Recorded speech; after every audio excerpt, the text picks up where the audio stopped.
Have you ever wondered what secrets lie beneath the calm waters of America's lakes? What looks peaceful and safe can suddenly turn into a gaping maw, swallowing boats, families, and even military units. For decades, people have vanished without a trace. No bodies, no wreckage, no answers. Only one chilling question remains. What lives beneath the surface? Autumn rain drummed steadily against the tall windows of the National Archives in Washington, D.C. Gray streaks slid down the glass as if someone were deliberately erasing the boundary between the outside world and this quiet kingdom of dust and paper. Inside, surrounded by shelves that seemed to stretch endlessly into shadow, Richard Coleman worked in silence. For more than 30 years, Coleman had lived among these rows of sealed boxes and faded folders, beneath the glow of reading lamps that turned night into a muted eternity. He trusted only what could be measured, catalogued, and verified: dates, signatures, government seals. The supernatural had no place in his life. Until that day in 1978. That morning, a clerk had dropped an unmarked folder on his desk, its cardboard edges yellowed with time, the black ribbon holding it shut frayed like old rope. On the cover, in faint pencil, stood a phrase that chilled him more than the storm outside: Lake Anomalies, Restricted. Coleman assumed at first it was another forgotten Cold War project, some military experiment buried under layers of bureaucracy. Yet the moment he opened it, the air in the reading room seemed to grow heavier, as if the rain itself were pressing him into his chair. The first report was dated August 1932. A police officer from a small town in Minnesota had filed an account of a bizarre incident at Lake Eden. 2 fishermen had gone out at dawn. Only one returned. Witnesses swore a massive whirlpool had erupted in the calm water without warning. The surviving fisherman described his friend's boat being pulled toward the vortex, his desperate cries echoing across the lake, and then silence. Within minutes the surface smoothed over, a mirror once again. There was no body, no wreckage, not even a scrap of wood. Coleman adjusted his glasses and reread the page, hoping to find a rational explanation. An underground spring? A sudden sinkhole? But the tone of the officer's report was precise, clinical, not the language of folklore. And as Coleman turned the pages, his hope for an easy answer crumbled. The folder contained similar accounts from 1933, 1935, 1937. Entire families vanishing during picnics by the lake. Canoes swallowed whole. Search parties combing the depths for weeks, dragging nets and deploying diverse, finding nothing. More than 20 disappearances in less than a decade. What disturbed Coleman most were the repeated details, the patterns no skeptic could dismiss. Eyewitnesses spoke of a low, droning hum, like machinery grinding somewhere beneath the water. Some insisted they had glimpsed shadows moving deep inside the whirlpool, swimming against the current. Others described an unnatural chill in the air, or compasses spinning uselessly when brought near the disturbance. Coleman leaned back, the lamp's glow flickering over his face. For a moment, he thought the darkness of the archive was listening to him, breathing with him. He reminded himself these were only documents, nothing more. Yet each line carried the weight of official testimony. Police reports, sworn affidavits, government seals. They all spoke with the same voice. This happened. At the back of the first bundle of papers, he found a brief handwritten note. The script was hurried, jagged, as if the writer had been gripped by panic. Terminate the investigation. Seal all materials.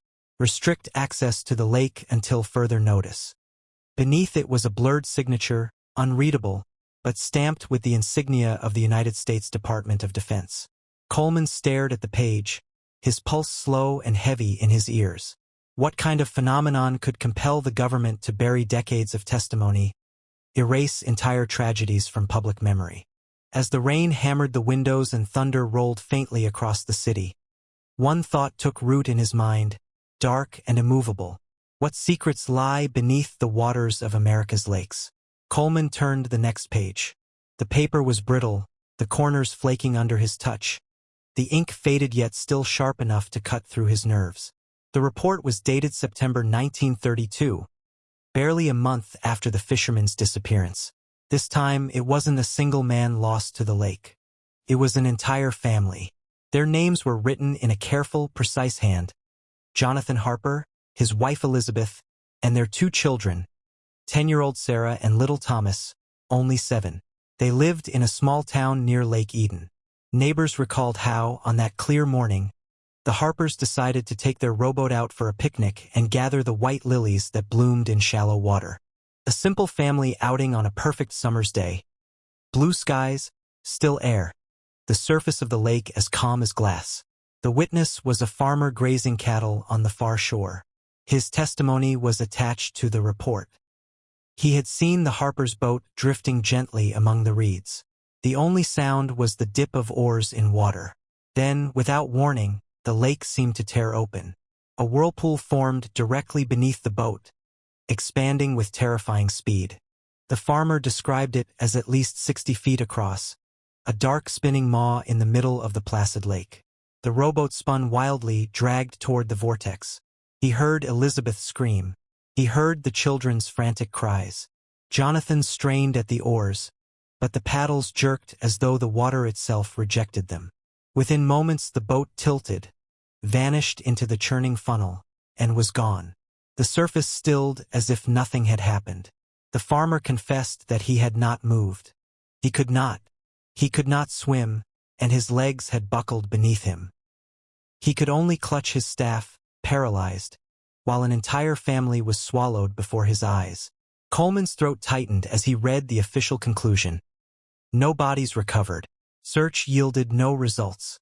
For 2 weeks, locals, police, and rescue crews scoured the lake. Divers were brought in from St. Paul. Nets were dragged across the basin. Anchors lowered again and again to snag some trace of wreckage. But there was nothing. No fragment of wood. No shred of clothing. Not even a scrap to prove the Harpers had ever been there. The interrogation records that followed chilled him further. Witnesses claimed the air above the lake had turned cold, autumn cold, though the day had been sweltering. A fisherman swore he heard a low hum, like the tolling of a bell buried deep underwater. Another described a glimmer at the heart of the whirlpool, a reflection like metal catching the light from some unseen machine. The pattern became undeniable. Disappearances recurred with a dreadful rhythm. In 1933, 2 teenagers in a canoe. In 1935, an elderly priest on a solitary fishing trip.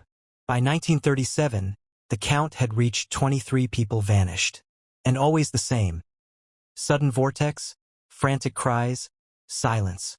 Then the lake smoothed over, indifferent, gleaming like a mirror that remembered nothing. Coleman shivered. For a moment, he was sure he felt a draft pass behind him, though the archive's heavy doors were sealed. The aisles of shelves stretched into shadow, and the silence seemed alive. He bent closer to the page. In the margin, a note had been scrawled in pencil, the hand of some forgotten bureaucrat. Too many coincidences. Too many witnesses. The phenomenon defies explanation. Recommend closure of the lake. But the lake was not closed. The tragedies continued. Coleman sat back, his chair creaking in the emptiness. Between the lines he sensed something vast and deliberate, more than mere accidents. Each report carried the weight of a shadow that no one dared to name. He whispered into the silence, barely aware of his own voice. It's waiting, and in the stillness of the archive, it almost felt as though something whispered back. By the mid-1930s, the file revealed the tragedies at Lake Eden were no longer isolated curiosities. They had become a pattern, a sequence of vanishings that officials struggled to explain but could not ignore. Coleman turned page after page. Reports stamped by county sheriffs, notarized affidavits, typed memoranda forwarded to state offices in Minneapolis. Each document carried the same dreadful rhythm. 1933. 2 teenage boys paddled out in a borrowed canoe. Witnesses on the shore heard laughter, then shouts. The canoe spun suddenly, caught in a whirlpool that had appeared without warning. Both boys were dragged under. Their friends, racing to the spot in a second canoe, found nothing. Just still, perfect water, as though the lake had exhaled and smoothed itself flat. 1934. A hunter reported seeing what he thought was a huge shadow moving against the current in the lake, as though some dark shape were circling just below the surface. He dismissed it until, 2 weeks later, a local farmer disappeared in nearly identical circumstances. 1935. Father Thomas Avery, an elderly priest, set out alone to fish. He never returned. His congregation spoke of him fondly at his memorial service, but among themselves they whispered. The priest had often warned them that the lake was not meant for man to cross. His words now sounded like prophecy. By 1937, the tally had risen to 23 lives claimed. Each report repeated the same details with clinical precision. Sudden formation of a vortex, diameter anywhere from 30 to 100 feet.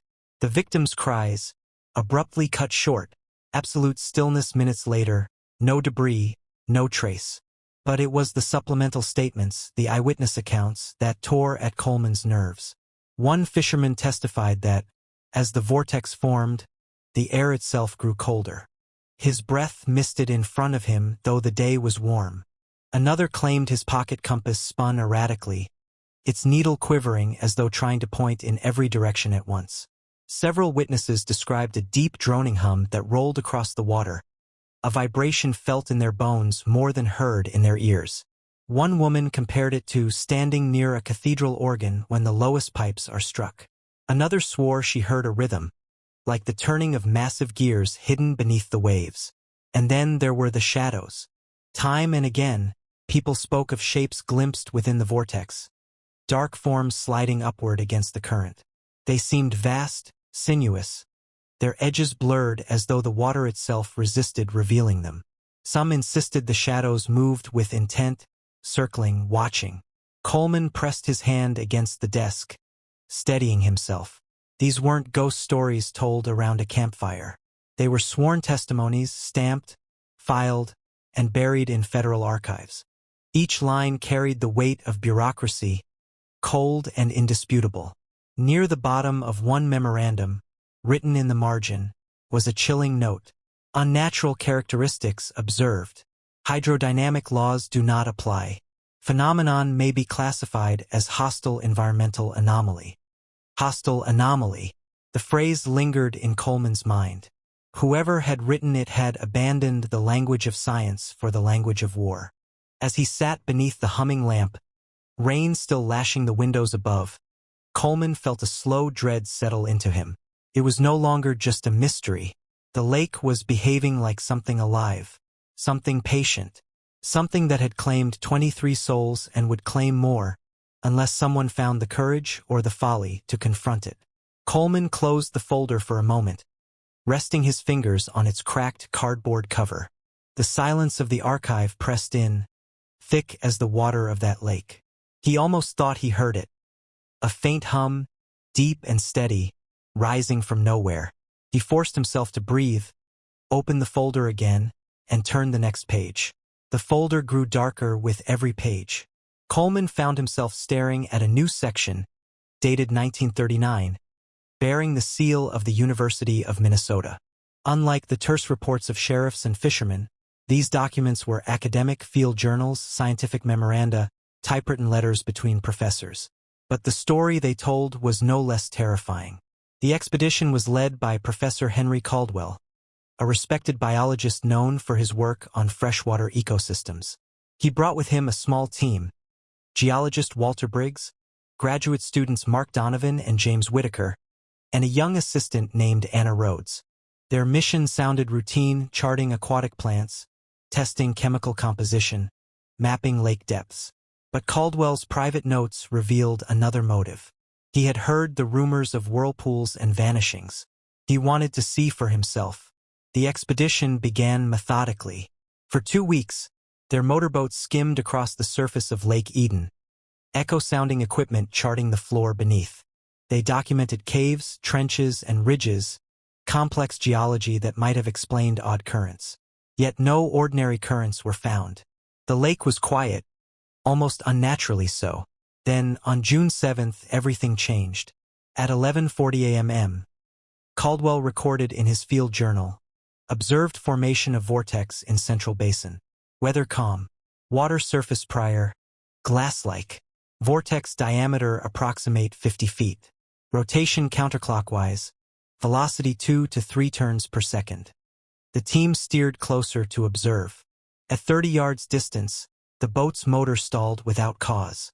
The vessel began to drift toward the spinning water. Only frantic rowing carried them back to safety. From that day forward, their work took on an edge of dread. The whirlpools appeared with eerie regularity, every 3 to 4 days, most often in the late morning. They lasted anywhere from 5 to 15 minutes before vanishing, leaving only ripples behind. Anna Rhodes, gifted with perfect pitch, noted a sound that accompanied every vortex. A fundamental tone at 47 hertz, so low it thrummed more through bone than ear. Like the voice of the earth itself, she wrote. Briggs, the geologist, suggested underground caverns venting water, but echo soundings revealed nothing consistent. Worse, instruments began to malfunction, compasses spinning, thermometers dropping suddenly, recorders filling with static. On June 18th came the moment that shattered the expedition. Graduate student Mark Donovan, eager and restless, insisted on approaching a vortex alone to photograph it. Caldwell objected, but Donovan rode out, clutching a camera and stopwatch. At 12:15 p.m., the whirlpool formed. The others watched from shore, helpless, as Donovan paddled within 60 feet of the center, snapping pictures. The vortex shifted violently. Its diameter doubled. The water roared like machinery breaking loose. Donovan's boat lurched forward, pulled as though by unseen hands. Anna screamed. Briggs shouted for him to turn back. Caldwell recorded in his notes with a trembling hand. At final moment, subject raised camera above head, as if to take last photograph. Vessel and occupant consumed. 7 minutes later, the lake was still. No boat, no body, no camera. Searches lasted 4 days. Locals dragged nets, divers scoured caverns, but there was nothing. Donovan had been erased, as though the lake itself had claimed him for its own. The team dissolved in grief. Briggs and Anna returned home. Whitaker abandoned the field entirely. Only Caldwell remained, alone, haunted. His notes grew frantic. He sketched maps of vortex locations, discovering they fell upon a perfect circle centered at the lake's deepest point. He wrote of prolonged events lasting 20 minutes or more, during which the water turned dark green, sometimes even red, while metallic screeches rose from the depths. His final entry chilled Coleman to the core. The handwriting was jagged, almost illegible. This is not natural. Something lives beneath. Something ancient, intelligent. Tomorrow I will attempt contact. If these words are last, know this: truth lies at the bottom of Eden. Caldwell never returned. His camp was found deserted, his boat gone. His journals remained, along with a sealed container holding a small metallic fragment. Lightweight, etched with symbols no one could decipher. The fragment was sent to a government laboratory. The official note read only, "Material not identifiable by current methods. Further study not advised." Coleman closed his eyes. His pulse pounded in his ears. What kind of truth had Caldwell sought, and what had answered him from the depths? The rain against the archive windows sounded heavier now, as if the storm outside echoed the storm within the pages. The next section of the folder was stamped with a bold black eagle, the seal of the United States Army. Coleman's pulse quickened. He had expected fishermen, farmers, maybe scientists, never soldiers. Yet the documents were military reports, written in clipped language, cold and factual. The year was 1943. America was at war, and northern Minnesota had become a staging ground for training exercises. Lake Eden, broad and deep, was chosen as a natural barrier for practicing amphibious operations. To the Army, it was simply geography, a body of water to be crossed, another obstacle in the art of war. The first report was filed by Colonel Robert Hensley of the 124th Infantry Regiment. His unit had attempted to ferry artillery across the lake using rafts. The weather was calm, skies clear. But at mid-crossing, disaster struck. The raft carrying a 6-pound anti-tank gun and 6 men began to spin. Witnesses described a whirlpool surging up beneath it, dragging the raft downward. Only one man survived, a private named Joseph Grant. Grant's testimony was included, typed verbatim. "I was in the water checking straps on the gun carriage. Suddenly the current pulled hard. The raft began circling like a leaf. I heard the men shouting, then screaming. The whirlpool opened wider, and everything went under, the raft, the gun, the men. I swam hard. I swear I felt the pull on my legs. But something, it wasn't just water, felt like hands. Like something wanted me down there with them." The army searched for 3 days. Divers found nothing. The weapon, the raft, the soldiers gone.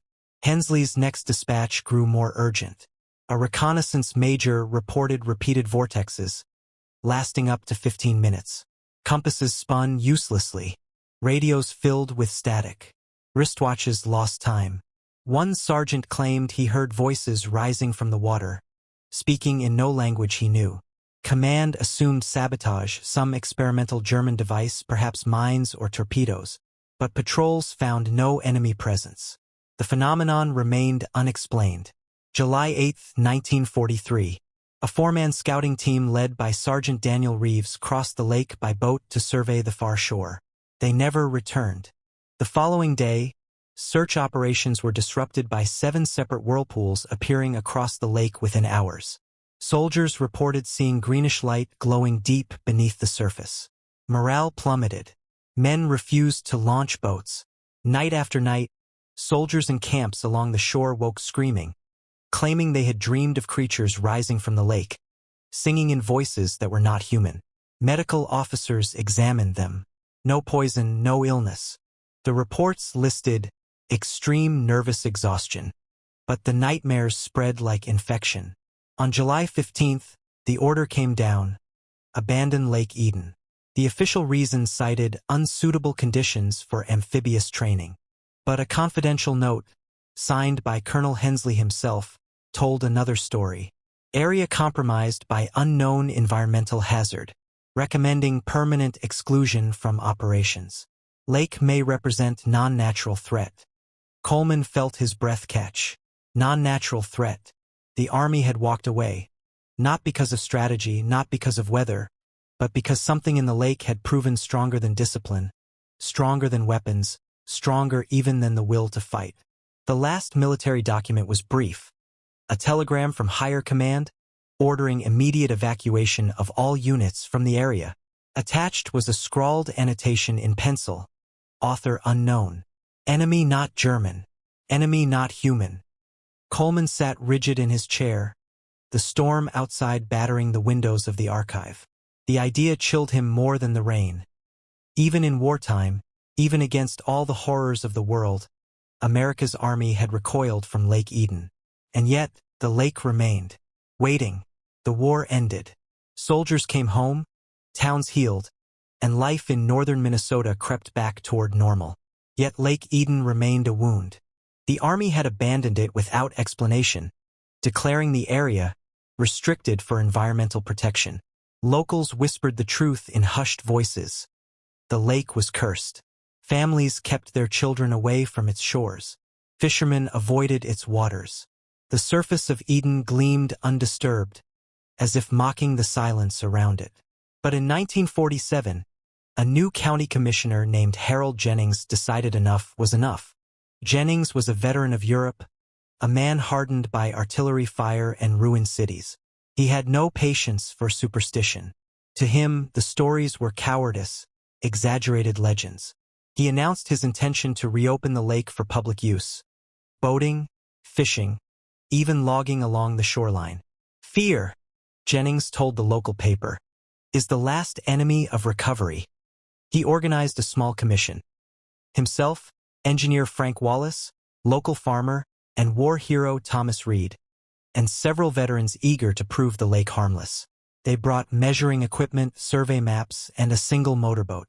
Their task was simple: demonstrate the water's safety. For 2 days, the commission tested depths, collected samples, rowed calmly across the lake. The weather was perfect: blue skies, a light breeze. Nothing unusual happened. Jennings gloated openly. telling reporters the following week that Lake Eden was ready to be returned to the people. But on the third morning, everything changed. At 10:15 a.m., the commission's boat was positioned near the center of the lake. Jennings was laughing, telling Reed that soon children would swim here again. Then Wallace noticed something, an odd, dark patch spreading beneath the surface. The water began to tremble. A low vibration pulsed through the boat, rattling metal against wood. Reed shouted, pointing. The patch expanded, and then, with a violent surge, the surface opened into a vortex.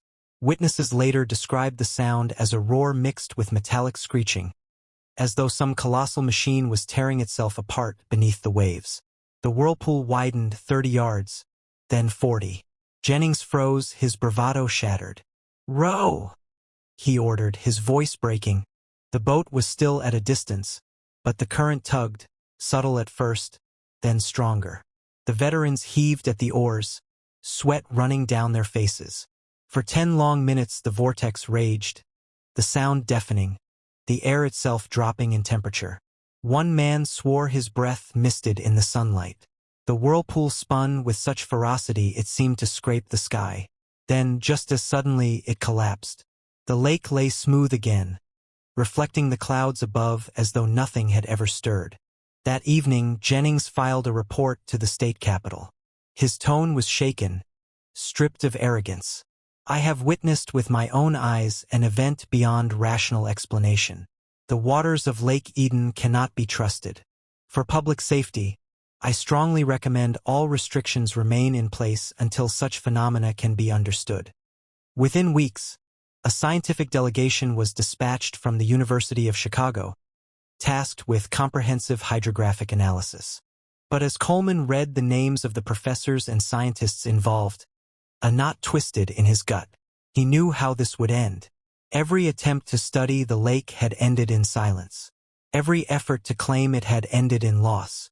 Still, the government could not resist. The lake had become more than geography now.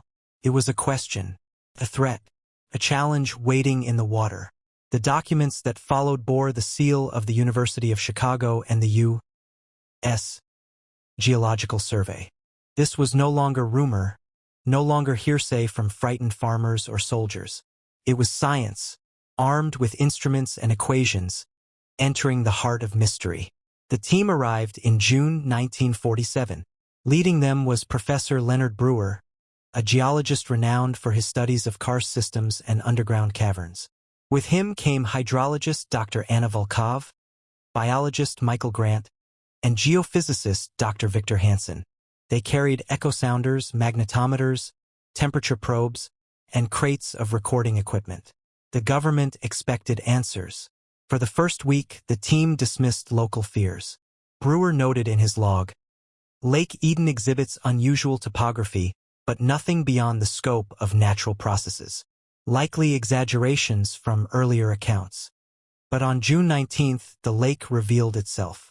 At 10:37 a.m., with skies clear and the surface calm, a whirlpool erupted 200 yards from Brewer's boat. The scientist, skeptical to the end, attempted to take direct measurements.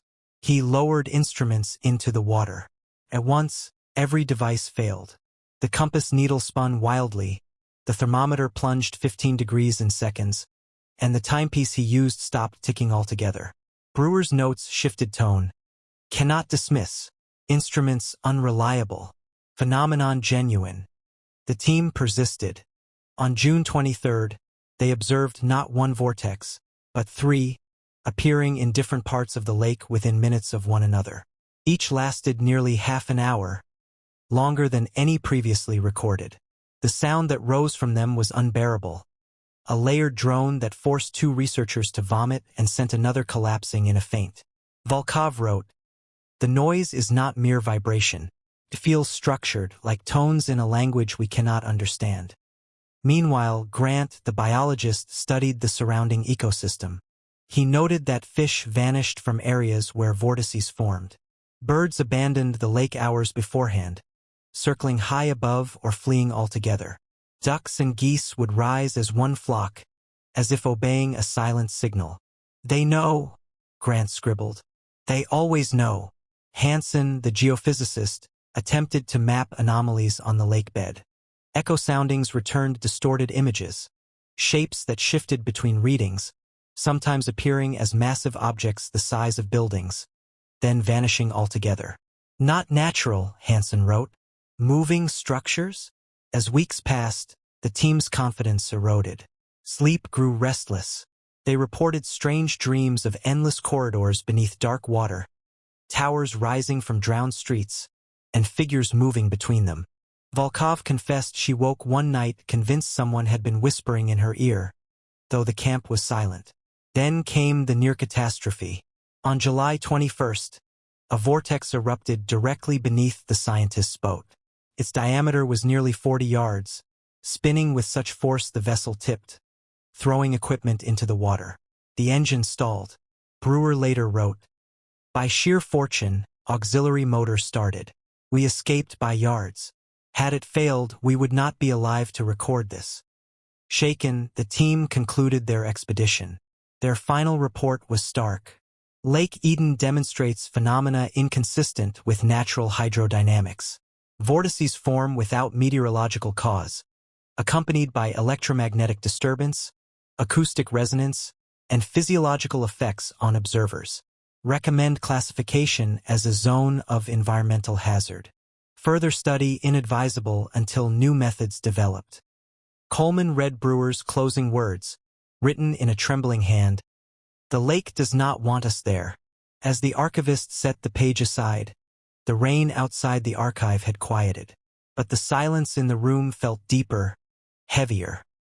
He realized he was gripping the folder too tightly, as if the paper itself might slip away into the dark.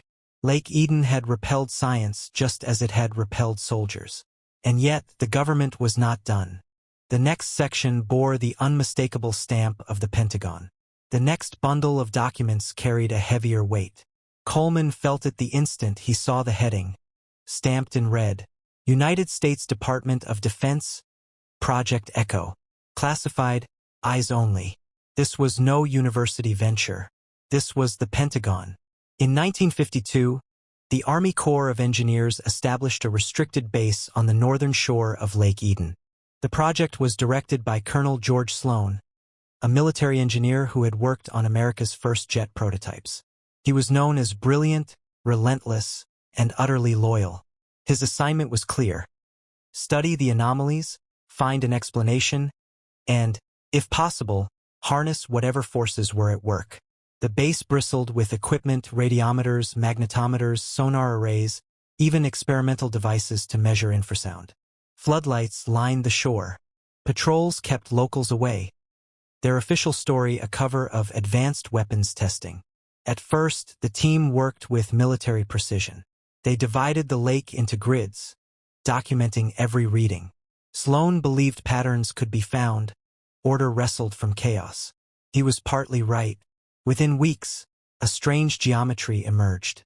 The recorded locations of vortexes formed a perfect hexagon, centered over the lake's deepest trench. Sloan noted, "Impossible coincidence. Suggests structural source below waterline." Then came the signals. Radio technician Edward Pierce reported faint, regular pulses on the 27 MHz band. They came from beneath the lake, repeating every 40 seconds. Not natural static. Not interference. A signal. At night, soldiers stationed along the shore reported dreams. At first, dismissed as nerves. But when dream after dream repeated the same images, psychologists were called in. Men described a city beneath water. Stone towers rising, avenues stretching into gloom, lights moving in the depths. Figures swam among the ruins, tall and slender, with faces no one could clearly recall. Psychologist Dr. Samuel Warren noted, "Dream content consistent across subjects. Details match despite no prior contact between individuals. Suggests external influence." The dreams grew stronger before vortex events. On May 12th, sonar recorded 5 massive shapes moving 30 meters below the surface. Divers were forbidden. But one man, specialist Howard Lane, insisted he had seen them with his own eyes. Dark bodies bigger than trucks, moving in circles. Not fish, not machines. Watching. Sloan authorized a bold experiment. A reinforced camera capsule was lowered directly into a forming vortex, tethered by steel cable. For 3 minutes, grainy footage showed water boiling, colors shifting from green to black to crimson. Then a sudden pull. The cable snapped taut. The winch groaned. Seconds later, the line went slack. The capsule was gone. An hour later, the lake bubbled. Clouds of luminous green gas rose to the surface, glowing faintly in the night. Samples were collected. The lab reported elements unknown to science, substances that rendered objects briefly invisible. Soldiers stared in awe as tools vanished from sight in their hands, reappearing minutes later. Physicist Dr. Alan Morris wrote, "Not natural, not terrestrial. Our science insufficient." The climax came on July 11th. 7 vortices erupted simultaneously, arranged in a perfect circle nearly a mile across. The sound that rose was not mere noise. It was a chorus, a resonance so deep that soldiers vomited, fainted, or fell to their knees weeping. Pierce, the radio technician, collapsed with blood streaming from his nose. The vortices lasted 40 minutes. Then silence. The final report from Colonel Sloan was brief, almost defeated. "We have not explained. We have only witnessed. Recommend termination of project. Forces present exceed human capacity for understanding. Threat level, unaccessible." One last note, unsigned, scrawled in pencil. "We are being observed." Coleman set the page down with trembling hands. The storm outside had ended, yet inside the archive, the silence felt heavier than thunder. The Pentagon had closed its files, but the lake had not closed its mouth. Coleman turned the next set of documents, and at once he knew they were the end of something. The tone was different, no longer confident reports, no longer measured data. These pages bled fear. By August 1952, Project Echo had collapsed under its own discoveries. The scientists were no longer rational observers. They were subjects unraveling. Night after night, men at the base reported the same dream. An underwater city, lit with a dull glow, towers stretching upward into blackness. Shapes swam between them, watching. The figures were tall, their limbs too long, their faces hidden. Every soldier, every technician, every officer described it with uncanny precision. Psychologist Warren noted, "No longer isolated incidents. Entire unit experiencing identical imagery. Dreams intensify prior to vortex activity. The phenomenon appears to project into human consciousness." Then came the voices. Guards on the night shift swore they heard faint chanting rolling across the lake. Some said it was like music, deep and mournful. Others compared it to whispers in a language that scraped against the bones rather than the ears. Recorders captured only static, yet the men insisted it was real. On September 3rd, a soldier named Private Daniels was found at dawn standing waist-deep in the water. Eyes wide open, lips moving. He remembered nothing. Within a week, 5 more men were discovered in similar trances, walking toward the shore in the middle of the night. They, too, had no memory. The strain broke morale. Half the unit demanded transfer. Others grew violent. Colonel Sloan's journal, included among the documents, contained an entry written in a jagged, uneven hand. "We are not alone here. The lake knows we are watching. It is not water that pulls. It is will." The final recorded vortex appeared on October 14, 1952. Not 1, not 3, but 7 whirlpools erupted in a perfect circle, just as before. Floodlights illuminated the boiling surface. Witnesses described shapes moving between the vortices, vast and indistinct, as though a curtain of water hid something immense below. The sound rose again, no longer a drone, but a cadence, like syllables forming words. Men screamed, covering their ears. One technician smashed his equipment against the ground to make it stop. Another collapsed, convulsing, whispering, "They're calling." The vortices persisted for nearly an hour. Then, in silence as complete as death, they closed. That night, Project Echo ended. The Pentagon's order was swift and absolute. Project terminated. All materials classified permanently. Site to be restricted under military authority. No further investigation authorized. The last page Coleman read was not typed, but handwritten, slipped between the reports. The author was unnamed. The message was brief. We did not discover. We were discovered. Coleman let the paper fall to his desk. The reading lamp buzzed faintly. His skin prickled, his pulse slow and heavy. The army had walked away. The scientists had broken. The government had sealed the truth in darkness. But the lake itself remained, its surface smooth, waiting. And somewhere beneath that calm reflection, something ancient still stirred. Coleman thought he had reached the end. The Pentagon's order was final, the tone absolute. But in the back of the folder lay a single sealed envelope, yellowed and fragile, with his name written across it in a hand he recognized. It was the handwriting of Arthur Winslow, the archivist who had trained him 3 decades earlier. Winslow had retired quietly in 1975, leaving little behind but rumors of eccentric habits. Coleman's pulse quickened as he opened the envelope. Inside was a letter, written in hurried script, the lines uneven, words underlined as though carved with urgency. Richard, if you are reading this, it means the file has found you as it once found me. For 30 years I carried its weight in silence. Now I pass it to you. The documents you hold are not the whole truth. They are fragments. The real story is far older. Coleman's hands trembled as he read. Winslow described a hidden safe deep in the archives, where older records had been locked away, papers dating back not to the 1930s, but the 19th century. Among them, Winslow wrote, was the journal of Elias Broderick, a naturalist who in 1871 surveyed Minnesota's northern lakes for the Smithsonian. Broderick recorded seeing a sudden whirlpool while crossing Eden. Through the swirling water he glimpsed stone structures below, walls and pillars covered in moss, their angles too precise to be natural. He sketched them hurriedly. Towers, arches, the outline of a city drowned in silence. Local Ojibwe elders told Broderick stories. A city of arrogance, swallowed by the waters long before Europeans came. Its people had defied the spirits, and so the lake had taken them. But they are not gone, one elder warned. They wait. Winslow's letter grew darker. In 1922, a note was placed in the file. No author's name, only a warning. Do not disturb what sleeps beneath.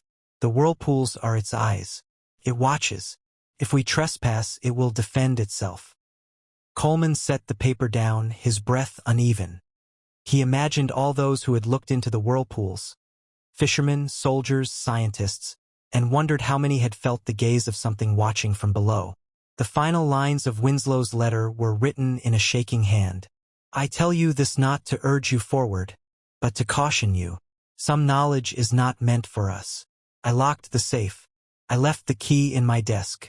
Use it only if you must. And remember, some secrets keep themselves. We are only their keepers until the next hand takes hold. Coleman leaned back in his chair, the archive around him silent as a tomb. Outside, the rain had stopped. The city of Washington hummed beyond the stone walls, ordinary and unknowing. But inside, within the folder, the weight of decades pressed down. A line of custodians stretching back, each one warned, each one silenced, each one forced to decide how much truth the world could bear. Coleman closed the folder gently, slid it into the drawer, and locked it. His reflection in the window looked pale, older than he had felt that morning. He whispered into the quiet room, not sure if he was speaking to himself or to the unseen presence in the lake. Some truths are not ready to be known, and in that stillness, he could almost imagine the smooth black water of Lake Eden, stretching endlessly, waiting with patient malice. Somewhere beneath its calm reflection, something ancient and intelligent endured, watching, waiting. The archivist understood at last why the files were never destroyed, only hidden.